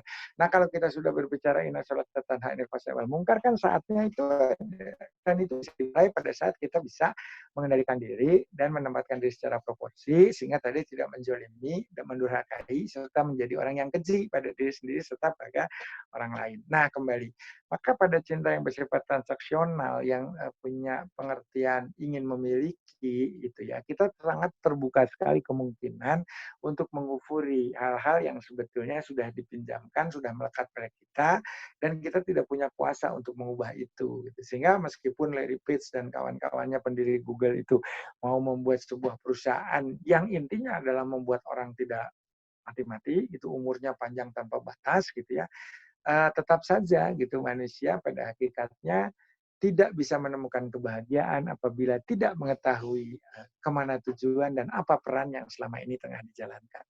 Maka begitu banyak hal yang sudah diperingatkan pada kita, ya kan? Jangan sampai misalkan disampaikan sholat kita itu menjadi sia-sia gitu. Kenapa? Karena ternyata ada fakir, ada yatim, ada orang yang membutuhkan, ada orang yang safar, itu tidak kita berikan kita tidak berikan kasih sayang. Kemarin kan kita sempat berkisah tentang seorang pengemis buta yang kerjanya mencaci maki Rasulullah dibalas dengan menyuapi, dengan kelembutan, dan bahkan ketika baginda Rasulullah wafat digantikan oleh Abu Bakar radhiyallahu anhu, ternyata orang itu menyadari gitu ada perbedaan yang sangat signifikan ya, bagaimana tidak barangkali Sayyidina Abu Bakar, khalifah pertama kita tersebut, merasa kesal mendengarkan statement-statement yang dikeluarkan oleh orang ini terkait dengan junjungannya, dengan junjungan kita bersama, tokoh yang sudah dimuliakan, yang maksum, yang tidak punya kesalahan, kok dijelek-jelekan. Kesel, tangannya bergetar, nyuapinya mungkin kemana-mana, sehingga seperti orang lagi marah, dan itu dirasakan. Nah itu. Maka apabila kita terjebak di dalam sebuah konsep bahwa setiap cinta itu adalah hal-hal yang bersifat transaksional, kita ini mudah sekali dimasuki karena yang namanya cinta, mencintai sesuatu berlebihan adalah jalan masuk bagi setan, kan allazi yuwaswisu fi sudurin nas minal jinnati wan nas tadi kan. Nah inilah kalau sudah pada saat itu kita cenderungnya inward looking, semuanya akan kita tarik ke dalam. Sama seperti tadi soal triase, hubungannya apa? Kita harus memilih di dalam kehidupan dan pilihan itu kadang berat, kadang menyedihkan, kadang membuat kita serasa dipojokkan. Bagaimana? Itu kalau misalkan status-status itu ya, kuning, hijau, kuning, merah itu. Kalau kita bisa berbicara bahwa itu adalah subobjek saja yang kita tidak punya relasi emosi di dalamnya, ya mungkin kita tenang-tenang aja lah, nggak apa-apa lah pasien yang ini berat, saya pindah ke pasien yang sana yang punya potensi untuk kita pertahankan. Di sini sebenarnya bisa, tapi tidak ada alatnya untuk beliau. Saya pindah ke pasien yang satu, karena apa? Ini akan jauh potensinya untuk diselamatkan dibandingkan kita berfokus dan menghabiskan banyak sumber daya untuk sesuatu yang masih meragukan. Dalam bahasa medisnya namanya prognosa dengan dubia ad malam. Jadi masa depannya itu tidak jelas gitu. Nah, maka kita milih. Itu kan kalau dokternya misalkan punya satu privilege, keistimewaan dengan tidak mengenal pasien-pasien ini dan beranggapan semua setara gitu ya. Orang yang membutuhkan pertolongan di sarana pelayanan kesehatan. Selesai gitu. Tetapi coba sekarang, apabila tadi ternyata yang statusnya berat dan agak sulit untuk dibantu, itu adalah orang yang kita cintai. Kan bisa saja. Emangnya nggak boleh misalkan saudaranya dokter masuk ke rumah sakit di mana dokter itu bekerja. Malah biasanya begitu, mencari di mana ada di mana ada seseorang yang dekat gitu, diketahui beraktivitas di sana. Pasti kan begitu ya, nggak mungkin juga kita kemudian yang hindari RS itu ada saudara gue, kan nggak mungkin. Pasti malah nyari dong, di situ dong yang ada teman gue, di situ dong ada teman baik gue waktu SMA, biasa konsultasi nih lewat HP sama dia gitu kan. Jadi pasti seperti itu ada. Dan ternyata pada saat itu kita harus mengambil pilihan bahwa dan orang yang kita cintai ini ternyata tidak masuk dalam prioritas atau prioritasnya nomor 2 gitu. Harus kita tinggalkan. Manusia dong. Ketika kemudian barangkali terjadi pergolakan gitu, di mana mungkin dia juga akhirnya mengabaikan logika gitu. Yang ini pasien ini saya nggak kenal juga, meskipun dia punya harapan untuk diselamatkan, tapi toh bukan orang yang secara emosional dekat dengan saya. Ini kadang-kadang orang ini adalah sebuah konsep filsafat yang sangat baik menurut saya untuk kita pikirkan bersama gitu ya. Bahwa baik itu belum tentu benar gitu kan. Mungkin kita pada saat ini menjadi orang yang baik gitu ya karena ingin membantu, menolong orang yang memang dekat dengan kita. Bahkan sebenarnya kalau kita mau adu dalil ya bisa saja, namanya juga orang berdebat gitu bisa. Konteks misalkan di dalam kajian fikih muamalah dalam konteks ibadah zakat, salah satu kewajiban kita. Kalau kita mengikuti sunnah Rasul, apa yang dilakukan Rasul ketika mendekati akhir bulan Ramadan, termasuk di dalamnya ketika menjalankan ritual ya, ada sholat id dan sebagainya kan, sebelumnya apa yang dia kerjakan? Makan kurma dalam jumlah ganjil untuk Idul Fitri ya. Terus kemudian menunaikan zakat. Nah, kalau pertanyaannya zakat ini kan orang akan bertanya, ya ini kan ada urusannya kan ada muzakinya gitu ya, terus kemudian ada siapa yang masuk dalam asnaf berhak menerima gitu. Nah, ketika sudah ditetapkan dengan sangat detail siapa yang berhak menerima, itu ada prioritas. Termasuk yang menjadi prioritas itu adalah orang terdekat kita sendiri. Jadi kalau kita mau membayarkan zakat, termasuk kemudian infak dan sedekah, kalau mengikuti sunnah Rasul itu sebetulnya mencari orang-orang yang masih punya relasi atau hubungan dengan kita, baik itu hubungan kekeluargaan atau hubungan persahabatan atau hubungan di pekerjaan. Kenapa? Karena ini konteksnya adalah pemberdayaan di level mikro. Jadi bayangkan Islam yang turun dengan perintah untuk membayar zakat kurang lebih ya. Kalau kita lihat dari tahun turunnya di tahun sekitar 590, 570 tambah 40, 610 sampai sekarang 2020 berarti sudah 1410 tahunan gitu, 1400 tahunan gitu. Masih sangat relevan. Kenapa? Karena apabila kita mengalokasikan ke tempat yang jauh, ya mungkin ada beberapa daerah yang membutuhkan. Tetapi ini tidak membangun sebuah social circle dengan sifat empatif yang tadi menjadi suatu media gitu ya, yang kemudian bisa menumbuhkan kasih sayang dan saling pemahaman serta pengertian. Ini maka akan menjadi sosial sistem tersendiri yang sifatnya spontan, yang sering disebutkan sebagai autopoietic system keluar. Bayangkan instrumen zakat itu, saudara kita entaskan, orang yang dekat dengan kita. Nah ini mungkin kalau dipakai sebagai argumen ketika kita tadi berbicara bagaimana di dalam konteks ketika ada pilihan, ada orang yang aku cintai tapi tidak punya probabilitas sebaik dengan orang yang sebetulnya saya mah tidak kenal. Bahkan ternyata misalnya lebih ekstrim lagi gitu ya. Orang yang masih bisa punya peluang diselamatkan itu sebetulnya orang yang kita benci. Yang sangat kita benci, mantan yang meninggalkan kita pada saat menjelang pernikahan misalnya gitu. Benci banget kan. Karena menyakiti hati keluarga dan sebagainya. Sementara satu lagi adalah orang yang justru menggantikan tempatnya gitu. Yang pada akhirnya menerima kita apa adanya dan uh, tumbuhlah cinta di sana. Bayangin gitu ya. Tapi kalau kita berbicara rasionalitas, dia nggak bisa kita prioritaskan gitu karena tadi berbicara di dalam konsep triase harus berpikir berbasiskan data. Makanya di dalam ilmu kedokteran senantiasa diperkenalkan namanya evidence based, ya kan? Evidence-nya apa? Dan ini indikatornya semua bagaimana? Nggak mungkin kan kamu tenaganya terbatas, kamu harus melakukan pilihan. Dan ini bisa diterima. Kalau secara manusiawi ternyata lebih memilih yang tidak bisa diselamatkan. Namanya juga manusia. Di situ dia tidak bisa menutup mata terhadap kondisi bahwa saya ini adalah orang yang akan merasa bersalah seumur hidup ini kalau kemudian orang yang kemudian menyerahkan nasibnya pada saya dan ternyata orang ini juga saya kenal dengan sangat baik tidak bisa saya selamatkan. Maka penerapan konsep triase ini biasanya akan berhasil apabila tidak ada relasi emosi. Misalnya Pak Rizal dan saya gitu ya, ketika ke sebuah rumah sakit gitu, ya kebetulan kami dari keluarga kesehatan. Dan ternyata misalnya tidak jadi pilihan gitu, karena secara profesional orang tua kami, sahabat-sahabat kami yang ada di sana itu misalkan harus mendahulukan. Nah ini kan akan mengganggu gitu yang namanya sebuah sistem. Makanya kadang-kadang banyak teman sejawat itu menghindari gitu. Kalau bisa jangan di tempat saya bertugas lah gitu. Kenapa gitu? Karena tadi ada konflik of interest ketika ada hal-hal yang harus mengambil sebuah keputusan. Kenapa saya sampai ke sana? Izin ya, waktunya sudah lewat cukup lama sebenarnya, tapi nggak apa-apa lah ya, kita ngobrol-ngobrol aja nih sampai 2:30, nanti saya sambung ada tugas untuk analisis data di Yankes. Jadi sekali lagi mungkin apabila ada yang ingin bertanya, saya sampai lupa ya, saya nggak nyalain IG karena HP-nya di sebelah sana. Padahal saya berjanji gitu ya bahwa ini akan ada di Zoom dan akan ada di IG gitu. Aduh ya Allah.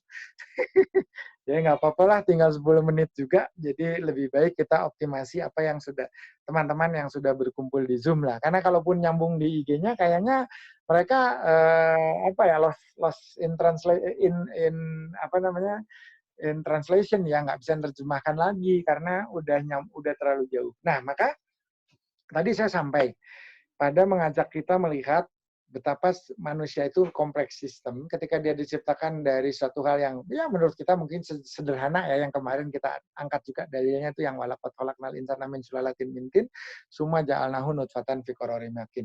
Lalu kemudian bisa berpikir, bisa memilah gitu ya dan kemudian tadi setiap detik di dalam kehidupan itu kita seolah berada di dalam quantum state. Jadi artinya kita tuh nggak tahu kita tuh benar ataupun salah, tindakan yang kita ambil itu baik ataupun tidak sebelum tindakan itu kita kerjakan. Gitu loh. Jadi maka Allah juga memberikan satu privilege loh pada manusia. Kalau cuma niat buruk belum dilaksanakan belum dosa. Sebaliknya kalau sudah niat baik supaya dapat effort gitu ya dan menjadi more powerful sudah dapat pahala kan kira-kira gitu. Sama dengan konsep ijtihad. Teman-teman sering bertanya, istihad itu ngawur lah kalau nggak ada dalilnya, mbok jangan gitu ya. Kita kembali sajalah kepada hal-hal yang bersifat pasti gitu. Harus ada dalilnya gitu. Jangan sampai kita melakukan upaya-upaya yang kemudian pada gilirannya akan menghadirkan mudarat. Padahal sebenarnya dalam pengertian yang berbeda. Istihad itu satu upaya yang sangat dihargai. Jadi kalau misalkan kita sudah berupaya untuk menafsirkan kondisi, mencari rujukan dalam hal ini mungkin dari ya pasti ya dari Quran dan hadis, tetapi masih ada hal-hal yang belum menemukan jalan keluar, kan akliyah ini juga bagian dari ayat gitu. sama kan ketika kita melihat bahwa sebetulnya ayat-ayat yang ada di semesta ini kan ada ayat yang bersifat kauliyah dan ada yang bersifat kauniyah gitu.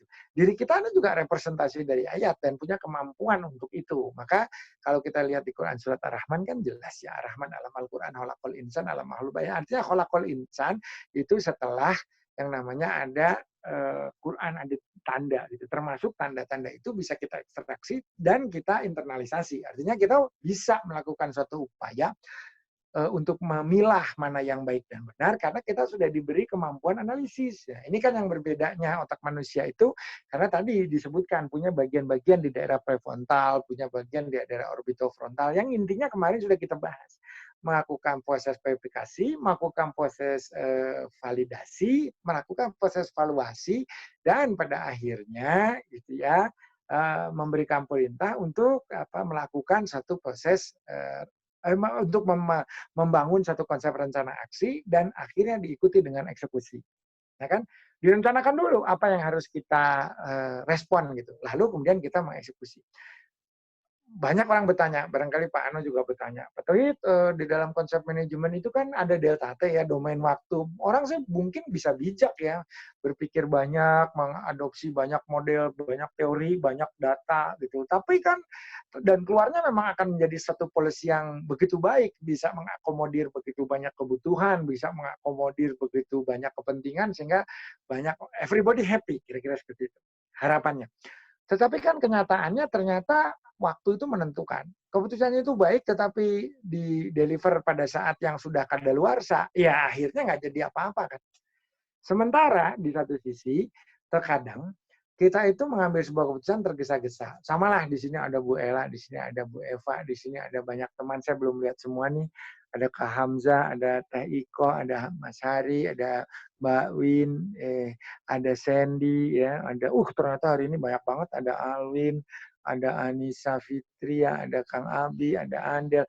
Ini pada ini ya, saya terima kasih loh. Saya tadi mulai ngantuk banget tuh. Soalnya saya hampir nggak tidur semalaman. Jadi saya ngomong tuh, saya baru menyadari saya ngomong tuh rada nyambung sih.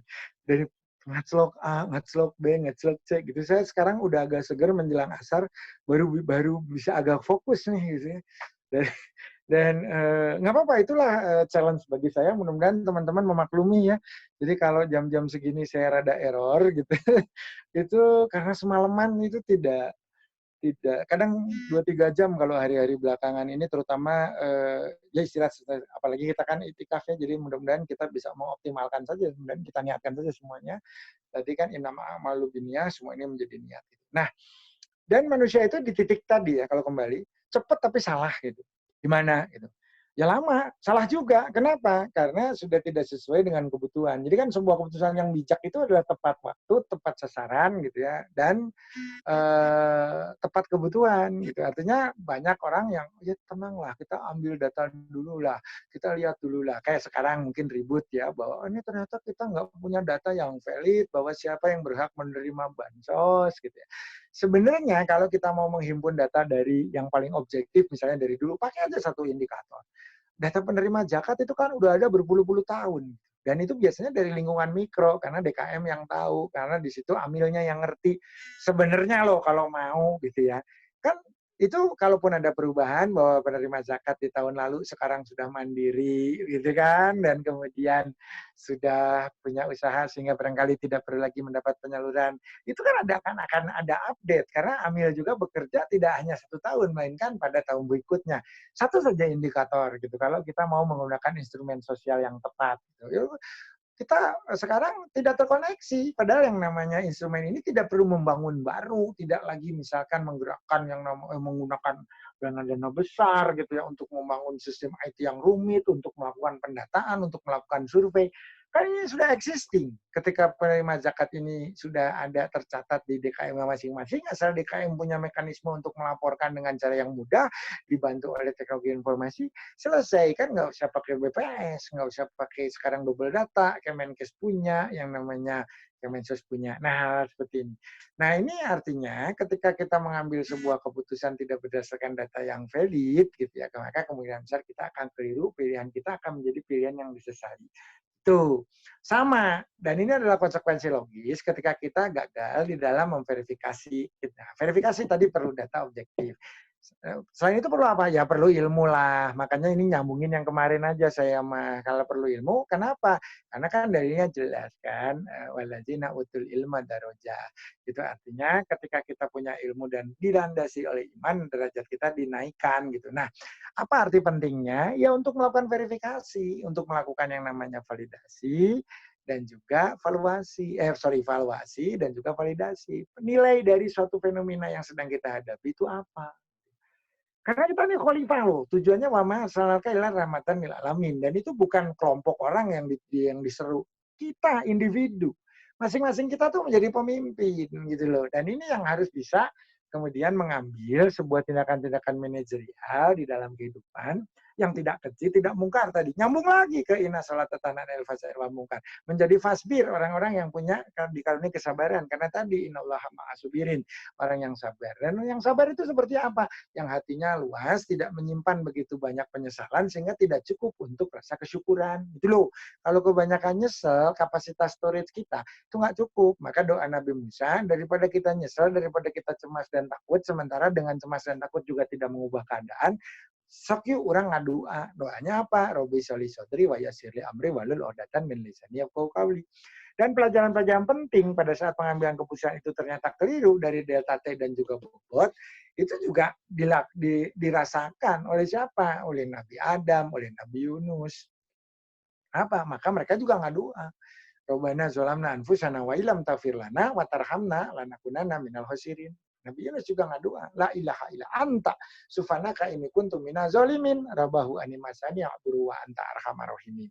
Sama, dan pengambilan keputusan inilah yang menjadikan manusia itu entitas yang punya banyak pilihan, sekaligus punya banyak peluang untuk meningkatkan kualitas kemuliaan. Tuh, bayangin kan indahnya hidup kita.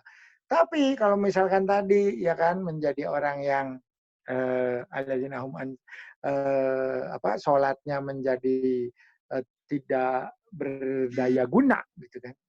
Ya kan seperti di apa namanya, karena kita tidak peduli pada yang namanya kondisi lingkungan kita.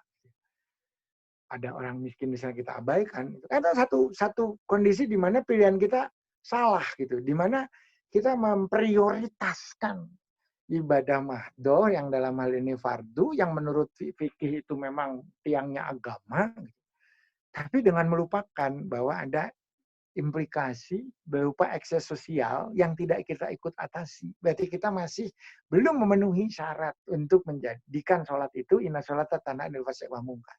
Itu loh. Padahal dia dalam surat yang lain disebutkan, sesungguhnya kita itu termasuk kelompok yang beruntung kan. Qad aflahal mu'minun, menjadi mukmin. Salah satu kriterianya apa? Allazina hum an sholatihim khosyi'un. Orang yang bisa menjalankan ibadah salat dengan khusyuk, dengan khafah, dengan sepenuh hati, sehingga pada gilirannya kita ini bisa dinilai berdasarkan kontribusi. Jadi kalau sholatnya benar, kontribusi di masyarakatnya juga baik. Nah ini salah satu tolak ukur yang akan menjadikan dasar kebangkitan Islam sebagai agama rahmatan lil alamin dengan umatnya yang kontributif, empatif, punya kasih sayang. Sifatnya not only taking, tetapi juga lebih mengedepankan caring and giving. Nah ini yang agak sulit. Sifat Rahman Rahim ini nggak ada kata meminta. Ini adalah semua kata memberikan, ya kan? Gitu ya. Jadi memberikan, memproyeksikan kasih sayang gitu kepada sama. Kita menjadi ambassador of love yang levelnya tinggi, bukan cinta yang tadi, cinta satu malam atau alias cinta transaksional gitu ya. Kita merintih, kita karena berharap misalkan doa kita dikabulkan. Begitu persoalan kita di malam ini selesai, besoknya boro-boro gitu, sholat subuh saja lupa kan gitu. Aduh semalaman aku tuh berdoa banyak problem, maka ya wajar lah ya kalau bangunnya rada siang jam 8 kan gitu. Ini kan tidak bisa memprioritaskan. Maka tadi kalau saya kembali, maka manusia itu ada 3 sifat yang tidak disukai oleh Allah, ya pernah saya tulis di dalam satu buku saya. Salah satunya adalah tergesa-gesa. Dan jeleknya setelah tergesa-gesa, kita tuh menyesali itu loh keputusan yang kita lakukan dalam konteks ketergesa-gesaan. Kan aneh ya, yang mengambil keputusan tergesa-gesa itu kita, maka terjadilah satu konsep yang namanya impulsif, Intuitif itu mungkin adalah dorongan-dorongan dari berbagai memori yang terakumulasi dalam proses belajar yang setengah disadari. Tetapi ketika kita berbicara tentang impulsif, itu adalah tindakan-tindakan spontan dengan pemikiran selintas, fast thinking, yang berorientasi pada hasil dan biasanya muncul hanya karena kecemasan. Ketakutan membuat kita melakukan escaping, upaya-upaya untuk menyingkat jalan keluar, sehingga tidak mau berproses. Yang terjadi di pandemi ini kurang lebih demikian. Saya juga pengen besok itu langsung wabah selesai. Tapi kan kita tetap harus berpikir tentang proses. Nah, Pak Rijal tadi dalam diskusi dengan kami, teman-teman yang tidak kenal, di sini juga ada hadir teman kita, seorang ajengan dari ini perwakilan PCNU negara bagian Queensland, gitu ya. Dalam diskusi kami tadi mengatakan ada salah seorang seorang ahli kita di Australia tidak setuju dengan kekebalan herd atau herd immunity, bahwa ketika orang yang sakit menjadi orang yang sudah pernah sakit menjadi benteng bagi orang-orang yang saat ini sehat atau belum tertular. Nah, memang risikonya besar. Perlu berapa banyak orang yang sakit dan kemudian bergejala sehingga kemudian sakit berat perlu ICU dan kemudian sampai wafat gitu ya. Perlu berapa gitu kan, kita sudah lihat sekarang data-datanya, ada ventilator dibutuhkan, ada obat habis, ada alat APD untuk tim medis yang senantiasa terus menerus harus diperbarui dan nggak bisa dipakai ulang kalau misalnya sudah terkontaminasi, kan harus terus untuk menjaga supaya, dan berapa banyak misalkan tenaga kesehatan kontak dengan pasien positif gitu ya, sehingga harus diisolasi dan terus seperti itu.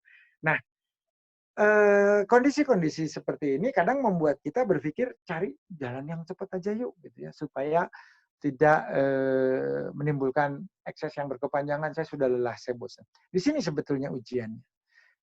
Ada satu joke yang saya senang sekali gitu ya.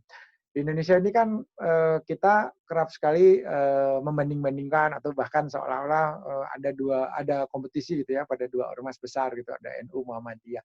Yang pada hakikatnya para ajengan, para gurunya, para ulamanya sih tidak ada persoalan apa-apa ya, mereka baik-baik saja.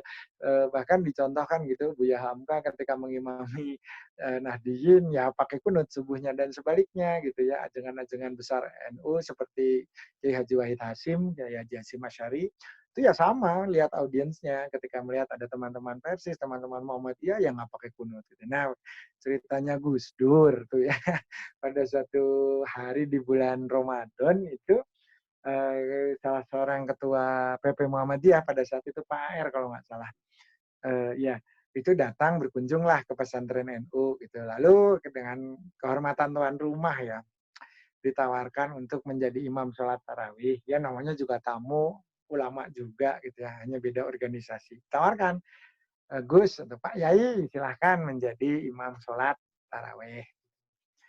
Nah, Pak Ketua Muhammadiyah ini, Pak R kalau nggak salah, juga sangat besar hati gitu. Jadi artinya tahu lah ini kan di wilayahnya Nahdliyin, jamaahnya datang dari, ya tentu saja hampir 100% Nahdliyin.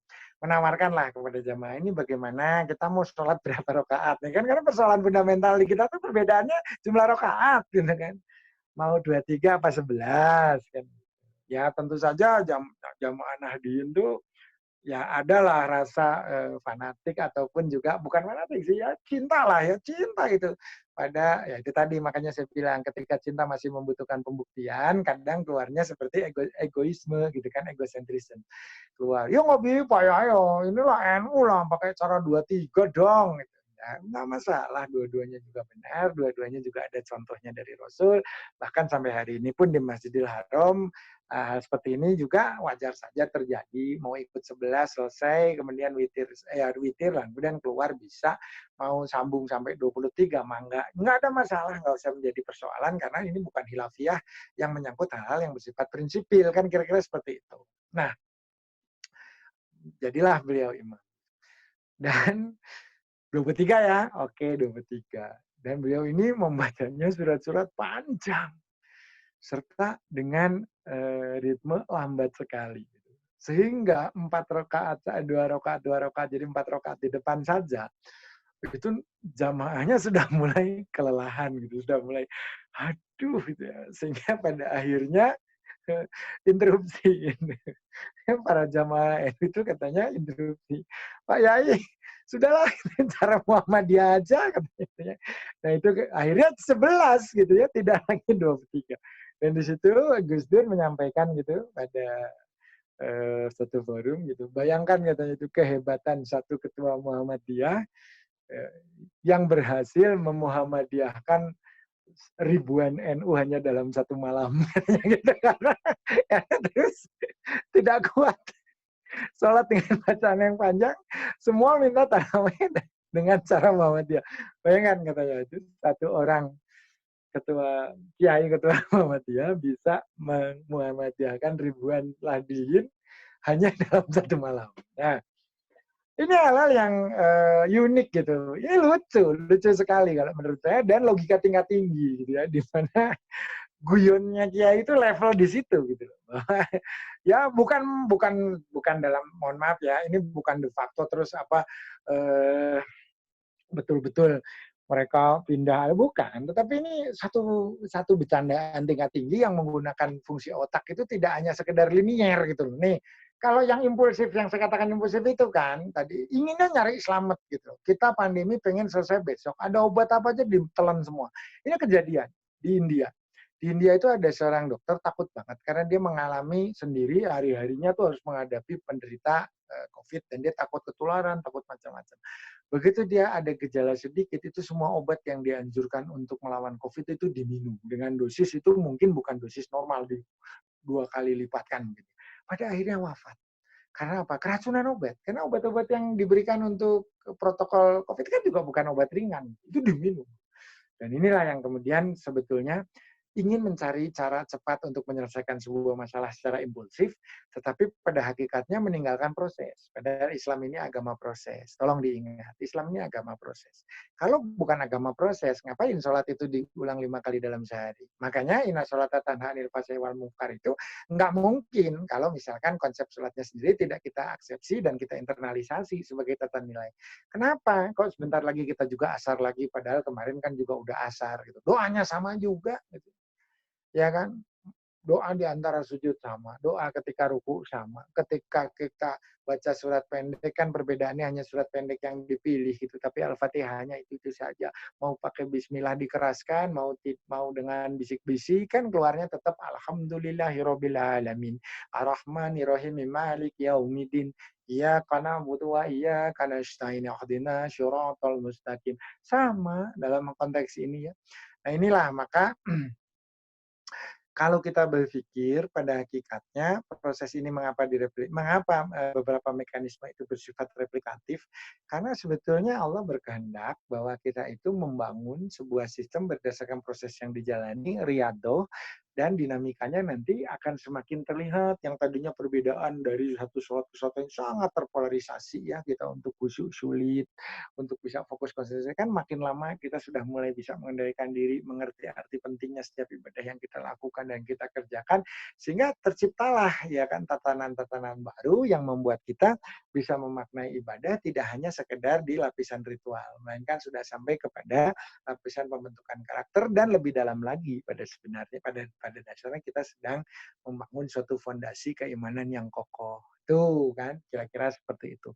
Nah, maka izinkan saya menyimpulkan meskipun kalau saya pikir-pikir apa ya yang disimpulkan gitu karena pada dasarnya kita ngayai terlalu luas nih ya gitu. Tadi sudah berputar terlampau banyak gitu sehingga kita memerlukan waktu juga nih, saya terus terang memerlukan waktu untuk menyimpulkan, tetapi kita berkontinuiti ya dari hari pertama, kedua, ketiga.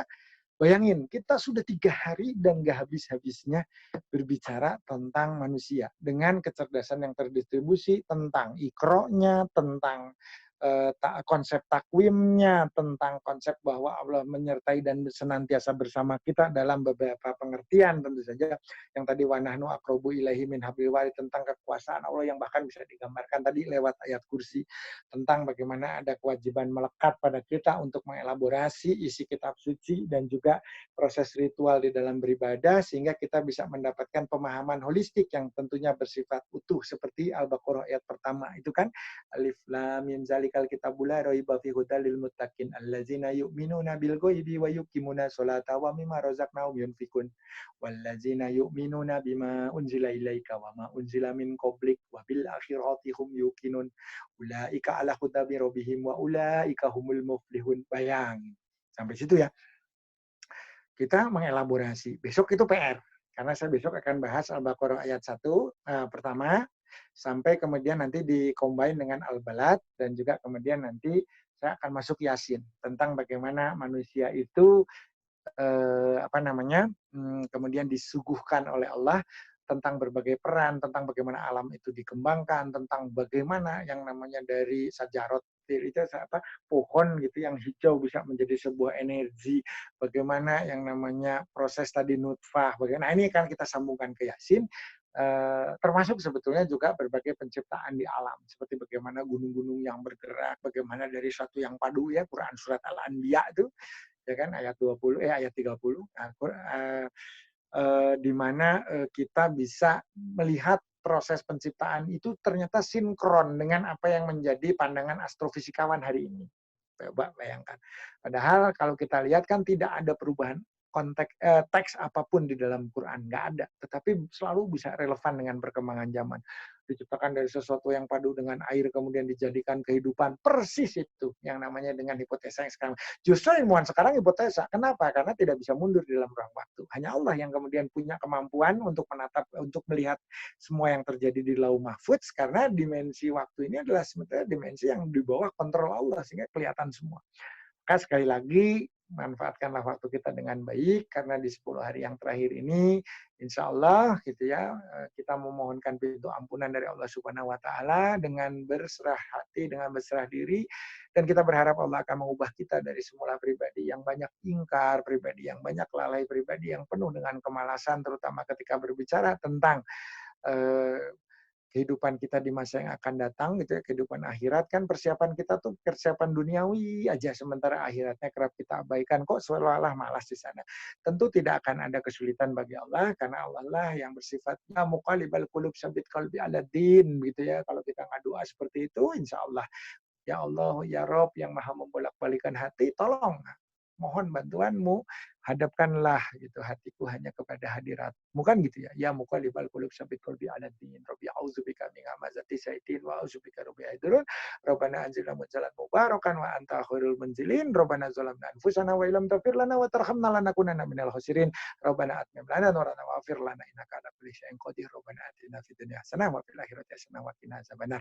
Amin ya rabbal alamin. Mohon maaf apabila ada kesalahan dan kekurangan. Wabillahi taufik wal hidayah. Wassalamualaikum warahmatullahi wabarakatuh.